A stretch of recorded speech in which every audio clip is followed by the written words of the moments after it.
Hello, আসসালামু আলাইকুম guys. দেখুন আমাদের সাইট অনেক বড়, ওই উপর থেকে হবে, মানে আমরা এখানে শুরু করেছি মাধ্যে, এগুলো সব হবে অনেক বড়। আর সবচেয়ে বড় পাহাড় যেটা আছে এটার উপরে আমরা কাজ করি। দেখুন আপনারা, আর একটা জায়গা আছে, এটা দেখাবো। এই নিচে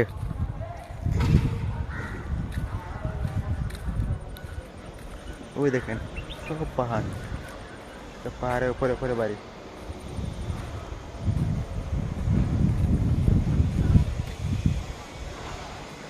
আর এটা আমাদের কোম্পানিতে কাজ করি।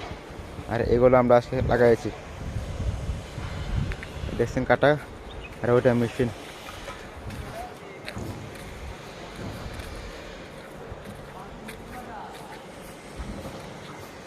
ওইগুলো আমাদের লোক। আর ওটা আমাদের ছোট মেশিন।